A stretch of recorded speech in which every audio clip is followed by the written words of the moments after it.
आजकल जर्मनी में इस दिमाग के ऑपरेशन सिस्टम के ऊपर एक पूरा हीलिंग सिस्टम शुरू हुआ है। वो कैसे है? ये आंख में जो मोतिया बिंदु हो जाती है ना, मोतिया बिंदु होती है ना, मोतिया बिंदु, तो आजकल वहां इसका ऑपरेशन नहीं करवाते। डॉक्टर्स क्या कहते हैं, तुझे आंख दिख रहा हो ऐसे तू सोच। क्या बोलते हैं? आंख दिख रहा, वो बोले दिखे नहीं तो कैसे सोचूं महाराज के आंख दिख रहा, कहीं पागल थोड़ी हूं, अभी कुछ नहीं दिख रहा फिर भी आंख दिखे ऐसे कैसे सोचूं। डॉक्टर उसको अच्छे से समझाता है कि नहीं दिखता होगा लेकिन तू दिमाग को आदेश दे कि मुझे सब दिख रहा है, मुझे सब दिख रहा है, ऐसे बोल। उसको टीवी के सामने बैठाया जाता है। कहाँ बैठाया जाता है? अब टीवी में सब धुंधला डबल डबल दिखता है। इसको डॉक्टर शिक्षण देता है, प्रशिक्षण देता है कि सब दिख रहा है बोल, सब दिख रहा है बोल, सब दिख रहा है बोल। वो बोलता है सब दिख रहा है, सब दिख रहा है, खाली ऐसे बोलता है।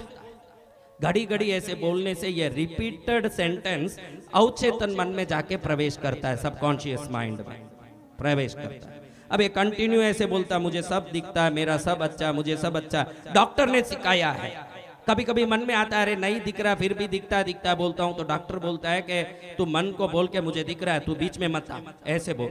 तो ऐसे बोलता जाता है। मैक्सिमम 36 दिन के अंदर बिना ऑपरेशन के इसका आंख दिखने लगता है। इसका मन ही इसकी शरीर के बीमारी को ठीक कर देता है। समझ रहे हो आप? आपके हरेक के अंदर स्वयं की समृद्धि को आकर्षित करने, स्वयं के आरोग्य को आकर्षित करने, स्वयं की श्रेष्ठता को आकर्षित करने की पूरी शक्ति आपको दे के ईश्वर ने यहाँ भेजा है।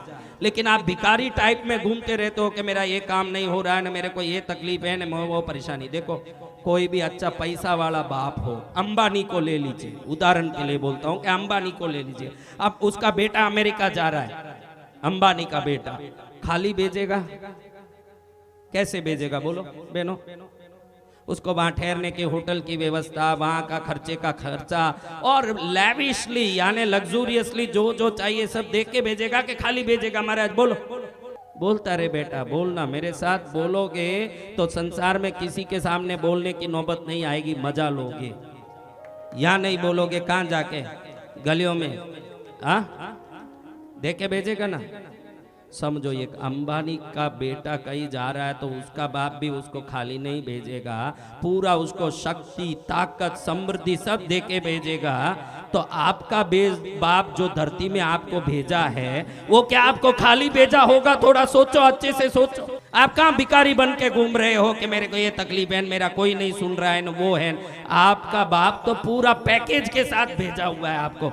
आप ढूंढो के पैकेज कहाँ है, मिल जाए। आप तो मेरे को कोई सुनने वाला नहीं, मेरा कोई देखने वाला नहीं, ऐसे सब करते हो कि नहीं?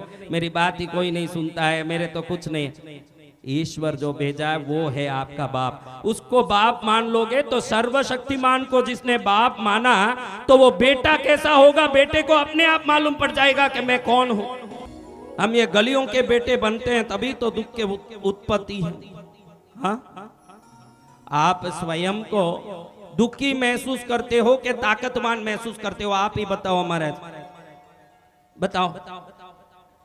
दुखी क्योंकि आप अपनी शक्ति को ईश्वर की शक्ति का अंश नहीं मानते, इसीलिए दुखी हो।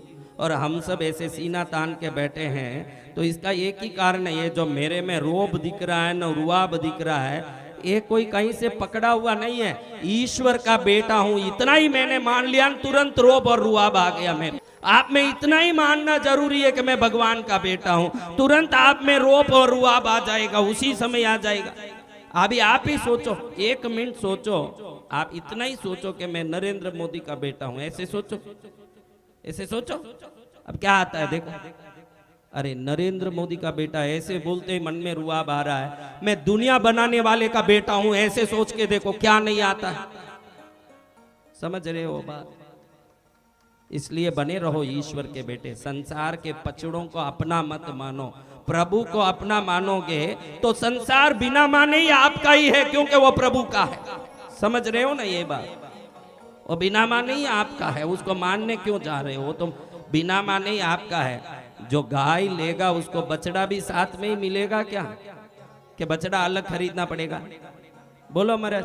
तुम लोग गाय रखते हो इसलिए तुम्हारे को तुम्हारी भाषा में ही समझाऊं कि गाय लें तो बछड़ा भी साथ आएगा, प्रभु को पकड़े तो संसार भी साथ आएगा। बहुत सरल बात है ये, वो अपने आप आपके साथ आएगा।